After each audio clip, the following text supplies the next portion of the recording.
Poor characterization, weak narration from the plunge over Jane, the final relish to the pointless plot, description so apparent, the romance held some in the 1,000-yard stare. Book is thick, but nothing will stick, gotta take my chances, well, die flick, but the worst of all, the reason I weak didn't get far on the 8-page steam. Where can I find this The bookstore's closed, the cafe's packed, nothing left to do but sing a little rap. Well, now I'll just keep waiting. Scan the book, pop in the DVD, and take some time, come read with me.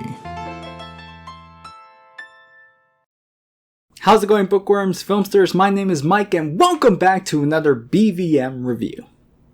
In our last discussion, we took a look at the origins of Hans Christian Andersen's Little Mermaid and Disney's 1989 adaptation. The original could be seen as one of Andersen's most beloved fairy tales, but because of its history and the direction it took near the end, it carried a pessimistic message and conclusion through the ages. But Disney, at a point where it seemed like the end, took the blueprints of this story and painted it with a much more upbeat attitude, thanks to the new direction of formulating the films around a rigid Broadway structure. This amazing transformation did so much more than provide a good movie. It was the first stepping stone to a fresh new style of movies, and a profitable future for the company. If you would like to learn more and see some of the core differences between the two originals, I highly recommend checking out the first part of this review. Because now we are going to check out the remake that came out last year. So sit back and relax as we take another dive into this dark,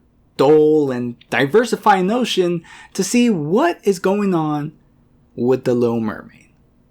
Our movie begins with water. A lot of water. So much water it feels like the start of a documentary until a quote from the original story fades in. I don't know whose idea it was, but it took a lot of energy to even press play, so thank you Disney for draining all that effort with a depressing saying from a depressing man. Believe me, the mermaid ain't the only one that's gonna be shedding tears today. And speaking of suffering, in like the next minute or so, some mermaids almost suffer by the hands of some sailors harpooning the local fish in fear of the coral moon. The Sea King calls his mermaid daughters together to lure men to their death. In the original story, mermaids were seen as mythical beings in the eyes of humans, and their legend was passed on as fable stories and something to make sailors cautious of the dangerous waters. It was the same case in the animated version too. But with this remake, it does feel like the mermaids are less of a legend and more recognized by the community. This feels even more evident later on by the way the Queen speaks about the recent shipwrecks. She doesn't put all the blame on the weather or the forces of nature, but on the sea god himself, as if she personally met him. The sea gods are against us. It doesn't downgrade the quality of the film in a major way, but it's just odd that mermaids are not treated as magical as you'd expect. On the ship, we meet Prince Eric, who's given a stronger portrayal of a wild adventurer that's not fitting for a prince. It's a glowing performance from what we've seen so far, and unfortunately, what comes after. He drops the telescope, and that becomes the item that introduces us into this underwater world. And as we are taken towards the kingdom, I want to take this moment and discuss the problem I have with most of these remakes, which is the color. And I think it does warrant some criticism in regards to this story specifically. Despite what I said about Mr. Andersen's version, his words and descriptions really do paint a colorful setting for the mermaids. Like, his vision of the Sea Kingdom and everything around it did feel vibrant and made you believe how much more pleasant it was over the human world. You can even argue that, at least for the first half of that story, the main objective is to make the ocean such a fun and inviting place that you'd have to be crazy to leave it. But with the remake painting everything with a more realistic coating, it dampens the sense of magic and doesn't even maintain consistency. For some scenes and the big musical numbers, this movie can look absolutely amazing, but then cheapens out with dark and murky visuals that reflect an actual ocean, which I did not come to see. If I wanted to see that, I would have just done myself a favor and drove down to Clearwater to stick my head in the sand. I came to feel the magic, you know? But this movie tries so hard to remove that. Bro, they took away King Triton's kingdom and replaced it with a stack of rocks. And the fact that this score is playing up this scene like it's something that's supposed to be majestic makes it even more disappointing. But the real cherry on top is that they completely erased the festive nature of the merfolk. Y'all remember how the animated version introduced this world with an orchestrated concert by Sebastian and making a striking comparison between the stormy seas and cheerful depths? Well, this remake took all of that away and went in a different direction. Sebastian has been stripped of his musical talents as a conductor and was just kept as the king's right-hand crab, which will make some of the future songs confusing from a narrative standpoint. And they also redefined how voices are used. In the animated version and original story, the voice of a mermaid was always associated with music and sound. Whether good or bad, it kept up the tradition and lore of what mermaids were known for. Now in this remake, voices are closely tied to speaking upon political affairs and, more importantly, reaching some understanding between two different viewpoints. It's actually not a bad change, and neither is making each of the other daughters a different race. I can get behind the idea of a sea god planting his royal seeds in different parts of the globe as a means to expand his power and really live up to the title as ruler of the seven seas. So during this phase of the Coral Moon, Pimp Daddy Triton rounds up his daughters and gathers the news from their parts of the ocean. The only one missing, of course, is Ariel, who's too busy salvaging items for her collection. So Triton sends his crab to go and find her. And I got no beef against Daveed Diggs. He's a pretty talented performer, but this wasn't, what's the word I'm looking for?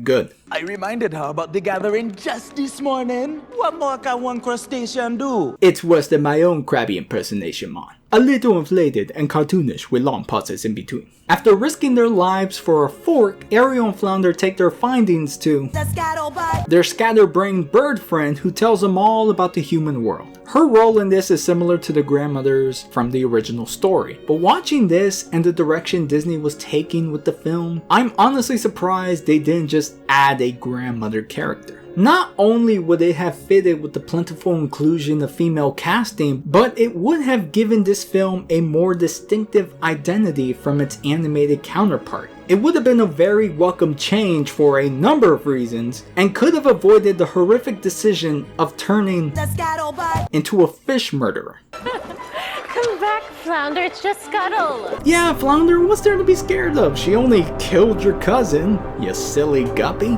After this brief conversation, Sebastian catches up with Ariel and sends her back to Pimp Daddy Triton, who scolds her for missing this gathering we never learn more about. Seriously, I've looked over this film multiple times in the past few weeks and I still have no clue what the Coral Moon is supposed to be for or why it's important. I guess it doesn't really matter since the main issue is Ariel unable to stay away from the humans, so King Triton sends Sebastian to supervise and report any fishy behavior. He follows her out to her grotto but doesn't get there in time to witness her sing that iconic song of wanting to be part of that world. This is the moment when we realize Halle Bailey having the voice but not the performance. I don't know if it's her or the direction or both, but this is the first of the musical sequences where this film doesn't understand how the characters are supposed to interact with the lyrics. In the animated version, it was a blend of capturing Ariel's joy of curiosity and the desire to grab hold of a dream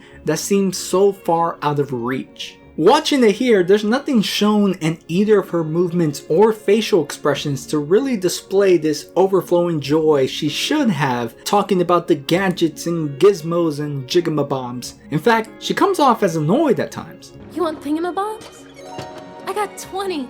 I know this actress can be expressive based on future scenes and interactions with the human world, and I can understand how the heavy restrictions placed on this mermaid could shift the song into a more melancholic tone that differs from the mermaid who could resurface whenever she pleased. But if there was any moment to show just how much her little trinkets and curiosity could stand as the remaining joy and hope in her life and overcome any feeling of sadness and despair, it should have been within this song. But sadly, it does not deliver. However, some hope arrives in the form of Prince Eric's birthday bash sailing over the grotto. This moment stays true to the original story as this being her first experience in the open air, full of good drinks, good buddies, and high expectations. Behave in a manner more becoming of a future king.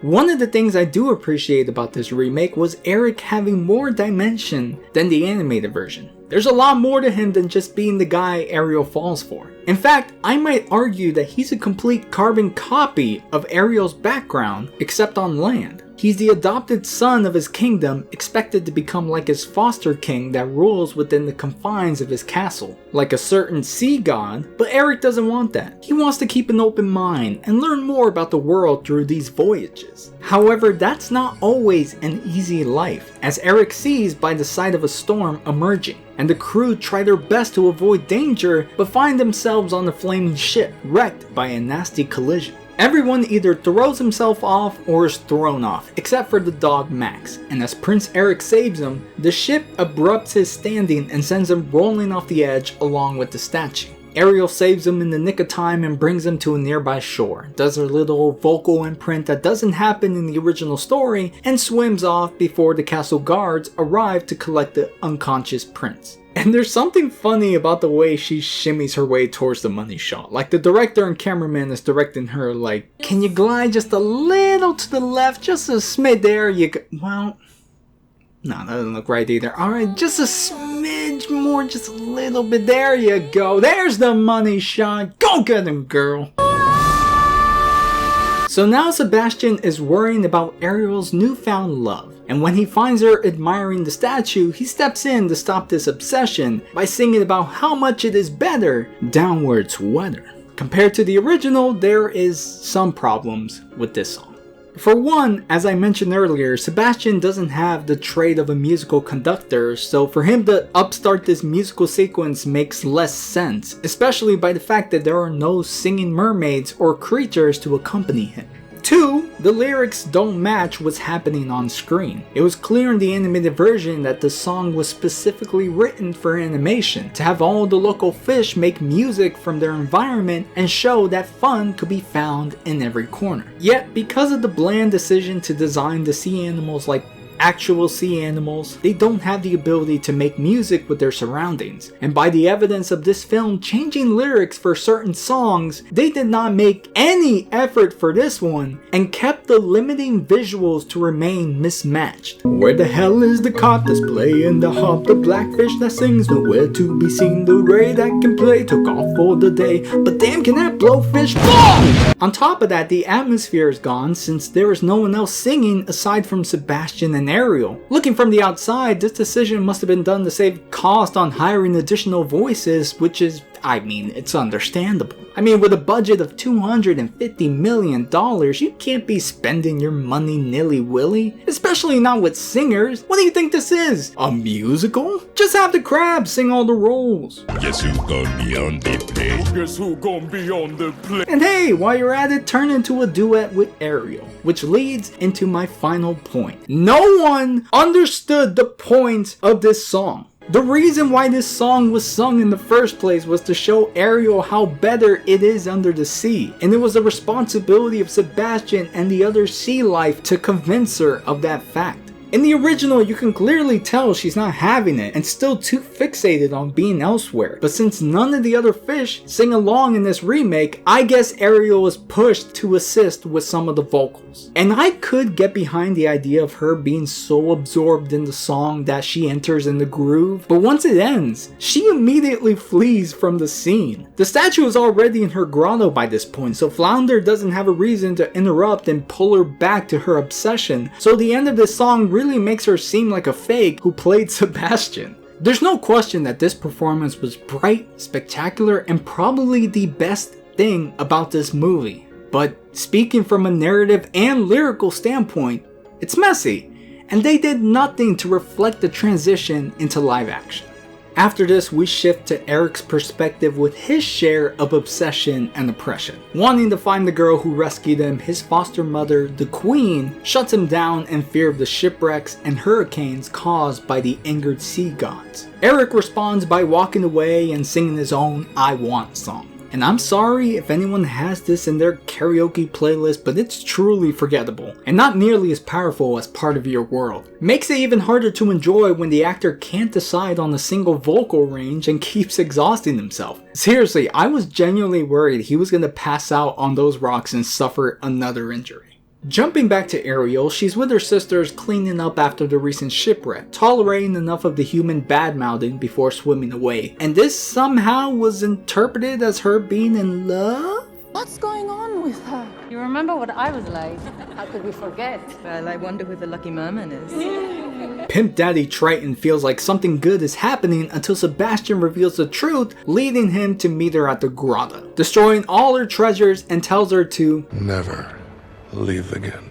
Now in a vulnerable state and wanting to be left alone, she becomes an easy target for Auntie Ursula to manipulate. Despite all the criticisms and jokes made about Melissa McCarthy getting this role, she was actually the best part about this movie, at least when compared to the rest of the cast. The black and blue color scheme to her design pops on screen, and there were some moments that got a chuckle out of me.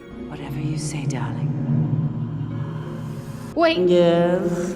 The only issue I had was, once again, no one understanding the interaction of the song, this time Poor Unfortunate Souls. Through this entire scene, Ursula is pretty much trying to scam Ariel into a piss poor deal, but doesn't let that evil side of her show until the voice is collected. However, in this rendition, she makes no effort to mask these dark intentions, let alone control the volume of her voice, so those moments where she's supposed to be sneaky, she sings loud and proud in front of the girl she's currently targeting. Miserable, lonely, and depressed. Pathetic. But being oblivious, Ariel doesn't see any problem and continues with the deal to give up her voice for a pair of legs. Like the animated version, the voice is taken by magical means instead of the original story's more barbaric methods. And how nice of Ursula to not only give her legs, but also gift her the knowledge of knowing how to use them right off the bat. Why bother relying on the fins of supporting friends when she can just flex her image as a girl boss?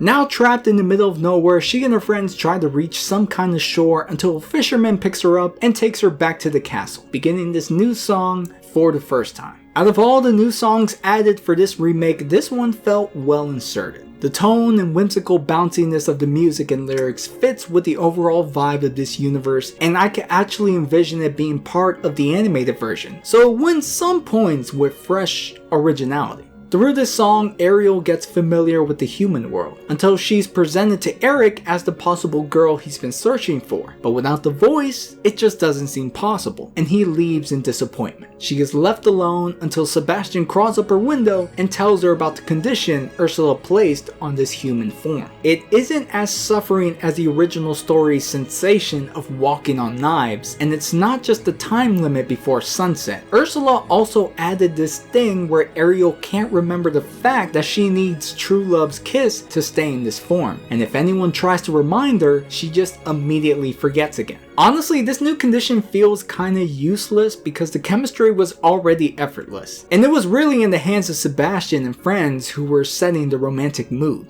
Now, if she forgot the prince entirely, that would have been interesting to see unfold, but it's not, and this new addition barely feels like a consequence.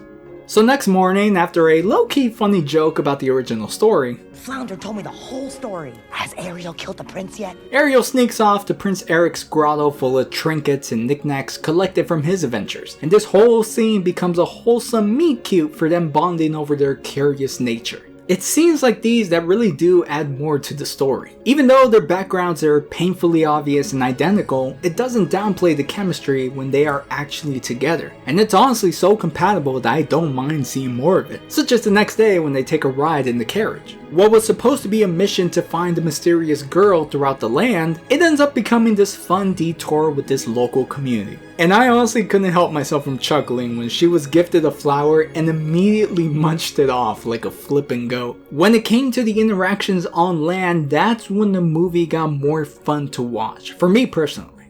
However, we do have a deadline to catch, and Sebastian knows that better than anyone. So, with the help of just these two and blending in with the sounds of nature, they work together to try and build the mood. I don't even want to talk about it. I mean, they took out the na-ya-ya-ya, so it already sucks, but the quiet moment of Prince Eric trying to guess Ariel's name without the help of Sebastian was really good, and they almost stick the landing until Ursula sends her little poopsies to interfere. And after a very random and unnecessary tantrum, she begins to cook up her new diabolical scheme. In the meantime, Ariel and Prince Eric arrive back late, and after saying their goodbyes for the night, Eric is plagued with those 2 a.m. thoughts, conflicted on whether or not he should keep trying to pursue this mystery girl. And just when it seems like he's settling with the smart choice, he is lured by the voice that calls to him. And by next morning, Ariel hears this hot new buzz from the words of oh no, please, no, not the Lynn, what were you thinking, man? I can get behind any rap flow this guy creates, but this was a massive fumble. It really is just a filler song since its only purpose was to pass on the news to Ariel about the prince possibly proposing. That's it. Could have been said in just a couple lines, but for some reason the best form of communication was driving a parasite through our ears for 2 straight minutes and planning itself to cause tightened chest pains and cold sweats by the mere echo of Ariel escapes this torture chamber and heads downstairs to face disappointment in the form of Prince Eric and his new baddie that rolled up on the shore. In the original story, this situation concludes as is because the prince ended up marrying the other woman, leaving the Little Mermaid heartbroken. In the animated version, that was shifted to give Ariel a happier ending and being very clear that he was under a spell. In this remake, they kinda go for both by the way the scene played out when he finds her by the shore. If you missed the glow of the necklace and the tiny glint in his eyes, you would probably think that he was doing this for his own free will, mainly because the movie was incredibly subtle about these details. But I don't think it was powerful enough to completely control him. Now that Eric has a character arc of his own, he's also fighting against his own obsession with finding this mysterious girl who rescued him. And now that, to his knowledge, she finally appeared within reach, there's this extra layer of an internal struggle that makes this grip a little more personal and harder to pull himself out of. As for Ariel, she's feeling the feels right now, wallowing in her own sorrow, and there was about to be a tender moment between her and Sebastian, but was rudely interrupted by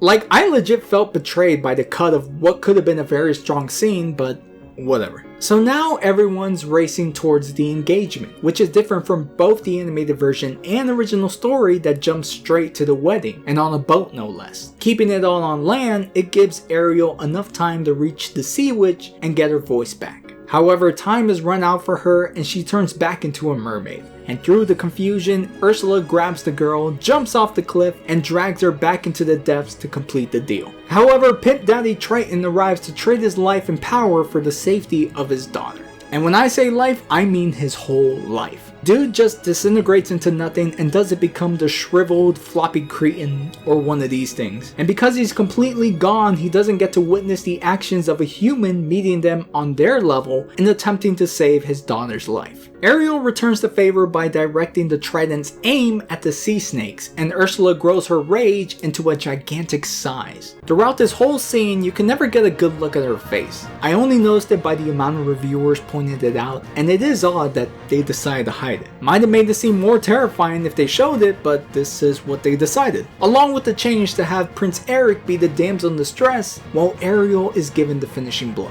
I'm not so bothered by the fact that she's operating the boat because of her time hanging around these wrecks, and she's not really steering it either, just redirecting it by the movement of the currents and the precise point of impact. I do, however, question the strength to even turn that wheel. I can't imagine it was easy. Honestly, I think this scene would have been even better if they went the Kingdom Hearts route and just threw that Triton right through her body. So as the story goes, Ursula is defeated and goes down with the ship. Ariel sees Prince Eric floating on the board, but instead follows the glow of the trident, returning Pimp Daddy Triton back to life. And because he didn't really see anything that just transpired, he doesn't show any interest that this battle was won by both land and sea. All that matters now is that you're safe. The same can be said on Prince Eric's side, since no one saw the battle and just ends on the fact that they are both from different worlds. I feel like the remake had more room to explore this ending further and take a deeper look at the two differentiating perspectives, but one fade away later and it ends up being the same as the animated version, with Triton given time to reflect on his choices and giving Ariel what she always wanted. She rejoins with Prince Eric and they both start a new beginning between the two kingdoms. As they paddle their way to the main ship, King Triton appears to give Ariel a proper send-off and leaves her with honestly the best line in this movie. You shouldn't have had to give up your voice to be heard. With a supported push, he finally gives his blessing and sends him off to a new adventure filled with wonder and uncharted waters. And that, my fishy friends, was Disney's remake of The Little Mermaid. While it isn't as much of a dumpster fire like Pinocchio, this remake did have its fair share of problems, mainly with the songs. Like, the musical aspect is what saved this company back around the time of the original, so it does bother me this new hand of writers knew the nostalgia will be enough of a profit to not care about understanding why these songs were written the way they were. Anything else could also just be boiled down to direction and not doing more, or in some cases, doing less. But I can't just sit here and lie and say that all the changes weren't welcome. There was some thought here to make this remake a little more different than its predecessor, and they were placed in moments that justify the expanded runtime. Mainly, I think about the chemistry between Ariel and Eric that gave them something more to bond over than just a simple girl meets boy scenario. They did manage to put out one song that was both original and felt natural to the movie's tone. But like all other remakes, this delusion that the state of the world rests on Disney's shoulders, forcing them to prioritize that than simply writing a good story, balanced the quality of this film to be strictly neutral. I didn't love it, I didn't hate it, it was just The Little Mermaid in my eyes. It still resembled a lot of the animated story and wasn't the worst in this batch of remakes, but looking at it alongside all of Disney's collections, this is just another poor unfortunate film, so sad but true. With that said, those are my final thoughts on The Little Mermaid remake. And as always, it's just one man's opinion. So what'd you guys think of this version? Be sure to leave a like, subscribe, comment your thoughts down below, and I'll see y'all in the next review. Take care.